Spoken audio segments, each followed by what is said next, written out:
that if you've given birth in the hospital, then I'm sure you might have tried out this breastfeeding position. This position is not just advantageous, but it's also very amazing and very easy for mothers and also for babies. You see, when you give birth and the mother and the baby, they are both well, we put the baby on top of the mother, called the skin to skin, where the mother is bonded with the baby and all of that and all of that. During this period, we're able to help the baby latch onto the breast. This breastfeeding position is known as the laid-back breastfeeding position. So join me today on Midwife's Diary as we delve into the laid-back breastfeeding position.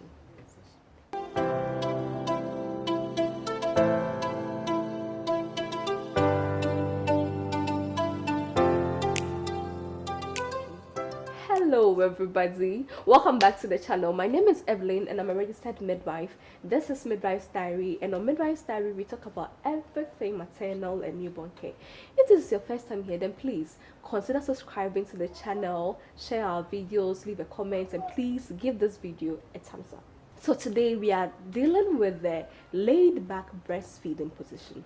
As I said earlier, this position has a lot of advantages. You know, it can be done anywhere. You can do it on the bed, you can do it on the couch, and it's also very comfortable for the baby, because as you lay back, your body provides something sort of like a nest for the baby, and also gravity will help position the baby in place, so you really wouldn't need a lot of pillows to support your hands and all of that.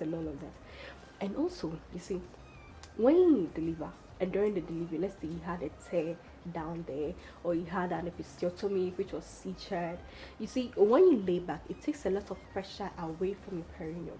So because of that, it makes the mother very comfortable while she's also breastfeeding. And if you've had a cesarean session with this kind of breastfeeding position, you'll be able to do a bit of variations with it, where you'll be able to position the baby well, so that the baby won't be on the incisional side and it will take pressure away from the site of the incision. So now let's delve into the practical aspects of the laid back breastfeeding position. So for this position, I have 2 pillows here, but you probably might need just 1 pillow depending on how you want to do it and the variations you want to add to it. So before anything, please make sure to wash your hands and dry it very well before you start breastfeeding your baby. Some mothers might prefer to either position the baby and let the baby latch onto the breast before positioning herself. Others will also position themselves first before putting the baby on top of them and letting the baby latch. Either of them is fine. So you recline back a bit like this, as comfortable as, let's say you are watching a movie in the house or something like that. Just relax yourself and then recline back so you get something like this. I am comfortable in this position. So let's say you want to put your leg in the couch. If you want to put your leg in the couch, so that's how you do it. I bring the pillow here. I bring the pillow here, and then I bring my legs over to this side, and I support my leg, my knee, the crook over here. I support it with another pillow, so I am positioned some way like this. I think this pillow is too soft for me, so I would rather bring this pillow here and then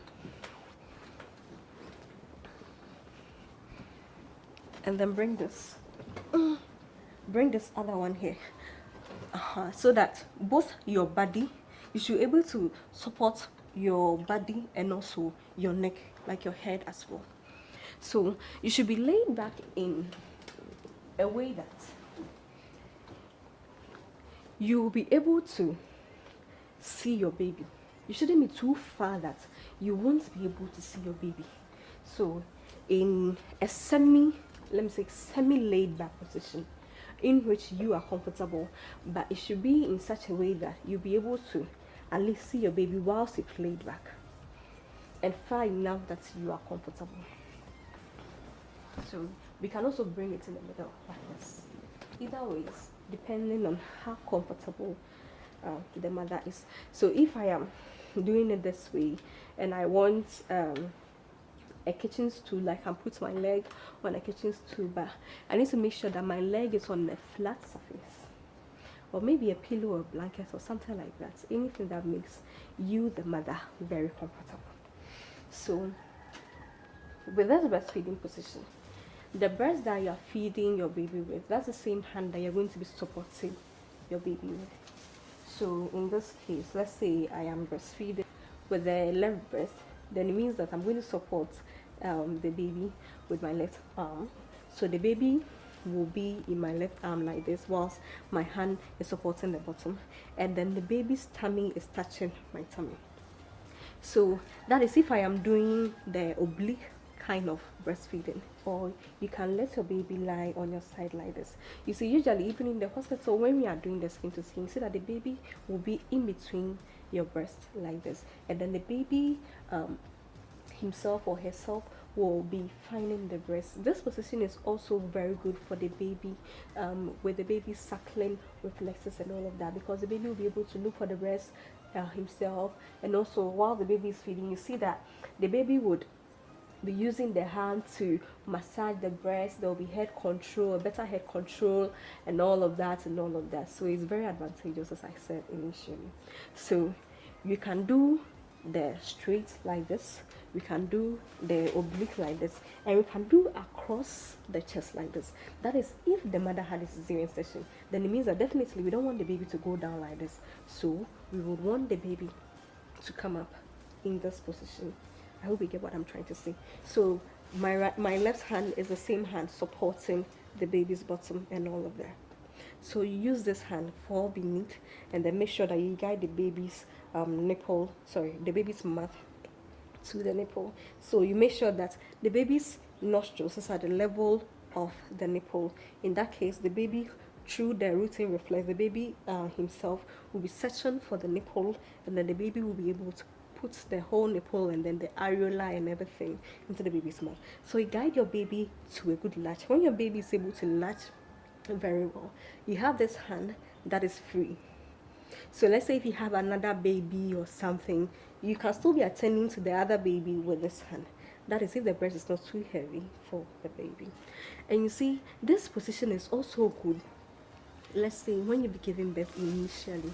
For initial breastfeeding position, this is perfect. And it also helps the mother to also rest while the mother is breastfeeding the baby as well. So in case you are breastfeeding your baby and then you realize that the breast is touching the nostrils and the baby is not able to breathe properly, so you don't press on the breast like this. If you do that, you might obstruct some of the milk ducts. So you just simply push on the baby's bottom. I don't know if you can see from where I'm sitting. If I'm feeding my baby this way, so you push on the baby's bottom. You see the head will tilt a bit backwards so that it will release the breast from the nostrils, so that it won't block your baby's breathing.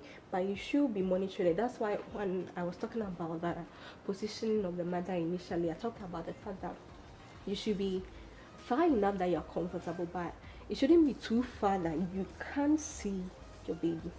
So you should be like lean back, reclined, semi-reclined, in such a way that you can see your baby breastfeeding. And this is actually amazing because of the skin to skin and the whole bonding and all of that. This breastfeeding position is actually good for mothers who have an overflow of breast milk, because in this case, instead of it's hanging down to the baby's mouth, the baby's rather coming on top of it, so it's not like there's a force and all of that for the baby. I hope you've learned something from this video. I hope you had one or two, and I know that you're probably going to be adding this to your breastfeeding positions. Remember, there's no one correct breastfeeding position for mothers. You have to explore your options and look at what is comfortable for you and then for your baby. As and always, this is Midwife Diary, and you know we are walking the talk of motherhood.